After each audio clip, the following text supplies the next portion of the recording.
당신은 지금 이 순간 모든 것을 내려놓고 어디론가 사라지고 싶은 마음이 들지 않습니까? 상상해 보세요. 새벽 3시, 잠들지 못하고 천장을 바라보며 왜 내 인생이 이렇게 꼬였을까 라는 생각에 눈물이 흘러내리는 당신의 모습을. 놀랍게도 이런 절망적인 순간을 경험하는 사람이 전 세계에 수억 명이나 됩니다. 그렇습니다. 당신만 이런 고통을 겪고 있는 것이 아닙니다. 직장에서는 상사의 무리한 요구와 동료들의 시기 질투에 시달리고 집에 돌아와서는 월급 200만 원으로 감당하기 어려운 생활비와 아이들 교육비 때문에 밤새 고민하고 계실 것입니다. 하지만 놀라운 것은 하나님께서는 우리가 도망치고 싶어하는 바로 그 순간 특별한 신호들을 보내주신다는 사실입니다. 이것이 바로 오늘 우리가 함께 나누고자 하는 놀라운 진실입니다. 예를 들어 당신이 지금 경험하고 있는 모든 어려움들, 냉장고가 텅 빈 상황, 전기요금 독촉장이 쌓여가는 현실, 아이들 앞에서 괜찮다고 말하면서도 속으로는 눈물을 삼키고 있는 그 고통스러운 순간들 말입니다. 충격적인 것은 이 모든 상황이 단순히 우연의 일치가 아니라는 점입니다. 시편 34편 18절에서는 이렇게 말씀합니다. 여호와는 마음이 상한 자를 가까이 하시고 중심에 통회하는 자를 구원하시는도다. 이는 바로 하나님께서 우리의 절망적인 상황을 통해 더 큰 계획을 준비하고 계신다는 의미입니다. 그렇습니다. 여러분이 하나님을 믿는다면 저와 같이 우리의 믿음을 함께 나누자 하는 마음으로 댓글에 오늘의 기도 제목을 적어주세요. 여러분의 댓글에 제가 좋아요를 누르고 하트를 달아드리겠습니다. 그렇게 함으로써 우리는 서로 믿음의 증인임을 알게 될 것입니다. 상상해 보세요. 아침 7시 알람이 울려도 몸이 납덩이처럼 무거워서 일어날 수 없는 상황을, 분명히 8시간을 잤는데도 피곤함이 전혀 가시지 않고 마치 며칠 밤을 새운 것처럼 온몸이 천근만근 무겁게 느껴지는 그 절망적인 순간 말입니다. 놀랍게도 이것은 단순한 신체적 피로가 아닙니다. 이것이 바로 영적 고갈 상태의 첫 번째 신호입니다. 마태복음 11장 28절에서는 이렇게 말씀합니다. 수고하고 무거운 짐 진 자들아 다 내게로 오라. 내가 너희를 쉬게 하리라. 그렇습니다. 하나님께서는 우리가 극도로 지쳐 있을 때 비로소 그분의 품으로 나아올 수밖에 없는 상황을 허락하십니다. 예를 들어 직장에서 오늘도 야근을 하고 집에 돌아온 당신이 소파에 털썩 주저앉으며 더 이상 버틸 수 없다고 느끼는 바로 그 순간이 하나님께서 이제 나에게 맡기라고 말씀하시는 때입니다. 충격적인 것은 이런 무기력증을 경험하는 사람들 중 90% 이상이 실제로 하나님께 더 가까이 나아가게 된다는 사실입니다. 왜냐하면 인간의 힘으로는 더 이상 어떻게 할 수 없는 상황에서만 진정한 겸손함이 생기기 때문입니다. 가정해 봅시다. 당신이 매일 새벽 5시에 일어나 출근 준비를 하고 지하철에서 1시간을 서서 출근하고 밤 10시까지 일하고 돌아와서도 아이들 숙제를 봐주고 집안일을 하는 그 반복적인 일상이 계속된다면 어떨까요? 분명히 몸과 마음이 견딜 수 없는 지경에 이르게 될 것입니다. 하지만 놀라운 것은 바로 이런 순간에 하나님께서 우리에게 잠깐, 이제 그만, 혼자 해결하려고 하지 말고 나를 의지하라고 말씀하신다는 사실입니다. 이사야 40장 31절은 이렇게 말씀합니다. 오직 여호와를 앙망하는 자는 새 힘을 얻으리니 독수리가 날개치며 올라감 같을 것이요 다른 박질하여도 곤비하지 아니하며 걸어가도 피곤하지 아니하리로다. 당신은 지금 이런 상황을 경험하고 있지 않습니까? 오늘 아침 출근길에 지하철이 지연되어 지각하게 되었고 회사에 도착하자마자 상사로부터 어제 보고서에 오류가 있다는 지적을 받았습니다. 점심시간에는 카드 결제가 거절당하는 창피한 상황을 겪었고 저녁에 집에 돌아와서는 아이가 엄마, 내일까지 준비물 사와야 해라고 말하는 상황 말입니다. 놀랍게도 이런 연속적인 시련은 우연이 아닙니다. 이것이 바로 하나님께서 우리의 자만심과 교만함을 깨뜨리시기 위해 허락하시는 과정입니다. 욥기 23장 10절에서는 이렇게 말씀합니다. 그러나 내가 가는 길을 오직 그가 아시나니 그가 나를 단련하신 후에는 내가 순금같이 되어 나오리라. 상상해 보세요. 마지막 1,000원으로 아이 우유를 사러 편의점에 갔는데 카드가 막혀서 결제가 안 되는 그 순간의 당황스러움과 절망감을. 그런데 충격적인 것은 바로 이런 순간이 하나님께서 우리에게 이제 나만 바라보라고 말씀하시는 때라는 사실입니다. 예를 들어 한 달에 200만 원 월급으로 생활하는 가정에서 갑자기 차가 고장 나서 수리비 50만 원이 나왔다고 가정해 봅시다. 동시에 아이가 아파서 병원비가 나오고 냉장고까지 고장 나는 상황이 벌어진다면 어떨까요? 인간적으로는 절망스럽지만 영적으로는 하나님께서 더 큰 축복을 준비하고 계신다는 신호입니다. 그렇습니다. 고린도후서 4장 17절은 이렇게 말씀합니다. 우리가 잠시 받는 환난에 경한 것이 지극히 크고 영원한 영광에 중한 것을 우리에게 이루게 함이니 이는 현재의 모든 어려움이 더 큰 영광을 위한 준비 과정이라는 의미입니다. 하지만 놀라운 것은 이런 시련을 겪는 사람들 중 대부분이 나중에 그때 그 고난이 없었다면 지금의 축복도 없었을 것이라고 고백한다는 사실입니다. 이것이 바로 하나님의 신비로운 계획입니다. 놀랍게도 도망치고 싶을 때 나타나는 가장 두드러진 신호 중 하나가 바로 극심한 외로움입니다. 상상해 보세요. 회사에서 동료들과 함께 있어도 마치 투명인간이 된 것 같은 느낌, 가족들과 저녁 식사를 하면서도 혼자 섬에 갇혀 있는 것 같은 그 답답함과 고독감을 말입니다. 당신은 지금 이런 경험을 하고 있지 않습니까? SNS에서 다른 사람들의 행복해 보이는 사진들을 보며 왜 나만 이렇게 힘들까? 라는 생각에 빠져드는 순간들. 친구들과 만나도 진짜 속마음을 털어놓을 수 없어서 겉으로만 웃으며 잘 지내고 있어 라고 거짓말하는 그 고통스러운 시간들 말입니다. 충격적인 것은 이런 외로움이 바로 하나님께서 우리를 그분만의 친밀한 관계로 이끄시기 위한 초대장이라는 사실입니다. 시편 25편 16절에서는 이렇게 말씀합니다. 나를 돌이켜 보시고 나를 긍휼히 여기소서. 나는 외롭고 괴로움이니이다. 그렇습니다. 하나님께서는 우리가 인간관계에서 완전히 실망하고 좌절할 때까지 기다리십니다. 왜냐하면 그래야만 우리가 진정으로 하나님만을 의지하게 되기 때문입니다. 예를 들어 가장 믿었던 친구가 어려울 때 등을 돌리거나 가족들조차 당신의 고통을 이해해주지 못하는 상황이 벌어질 때 바로 그때가 하나님께서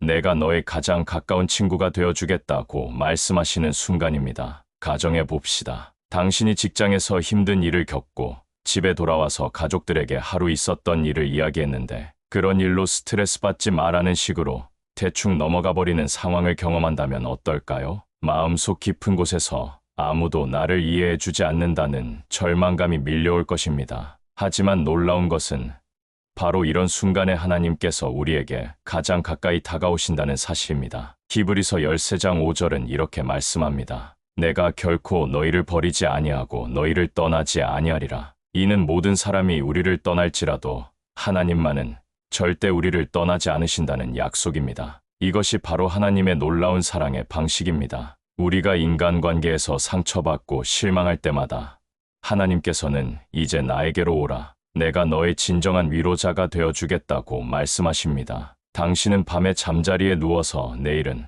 또 어떤 일이 벌어질까 하는 불안감에 시달리고 있지 않습니까?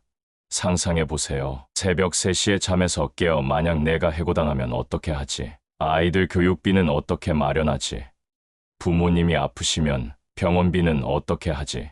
라는 생각들이 머릿속을 맴도는 그 고통스러운 순간들을 말입니다. 놀랍게도 이런 극도의 불안감은 단순한 정신적 스트레스가 아닙니다. 이것이 바로 하나님께서 우리의 미래를 완전히 그분의 손에 맡기도록 훈련시키시는 과정입니다. 마태복음 6장 26절에서는 이렇게 말씀합니다. 공중의 새를 보라 심지도 않고 거두지도 않고 창고에 모아들이지도 아니하되 너희 하늘 아버지께서 기르시나니 너희는 이것들보다 귀하지 아니하냐. 충격적인 것은 미래에 대한 두려움이 클수록 하나님께서 더 큰 축복을 준비하고 계신다는 신호라는 사실입니다. 예를 들어 당신이 지금 월급 200만 원으로 생활하면서 이 돈으로 어떻게 아이들을 대학까지 보낼 수 있을까 하는 걱정에 밤잠을 이루지 못하고 있다면 하나님께서는 이미 그 해답을 준비해 놓으셨습니다. 그렇습니다. 예레미야 29장 11절은 이렇게 말씀합니다. 여호와의 말씀이니라.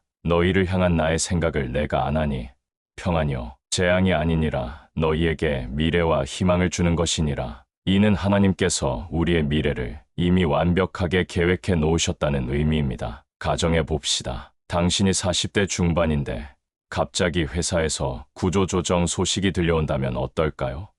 나이도 많은데 다른 회사에서 받아줄까? 집 대출금은 어떻게 갚지? 라는 생각에 온몸이 떨리고 식은땀이 날 것입니다. 하지만 놀라운 것은 바로 이런 절망적인 순간에 하나님께서 더 좋은 기회의 문을 열어주신다는 사실입니다. 이것이 바로 믿음의 신비입니다. 우리가 미래를 걱정하고 두려워할수록 하나님께서는 걱정하지 마라. 내가 모든 것을 책임지겠다고 말씀하십니다. 빌립보서 4장 19절은 이렇게 약속합니다. 나의 하나님이 그리스도 예수 안에서 영광 가운데 그의 풍성함으로 너희 모든 쓸 것을 채우시리라. 하지만 중요한 것은 이런 두려움을 느낄 때 도망치려고 하지 말고 오히려 하나님께 더 가까이 나아가는 것입니다. 그래야만 진정한 평안과 확신을 얻을 수 있기 때문입니다. 상상해 보세요. 오늘도 어김없이 반복되는 일상, 알람 소리에 눈을 뜨고 무거운 몸을 이끌고 일어나서 거울에 비친 지친 얼굴을 보며 이게 내 인생인가? 라는 생각이 드는 그 순간을 말입니다. 그리고 차라리 모든 걸 내려놓고 어디론가 떠나버릴까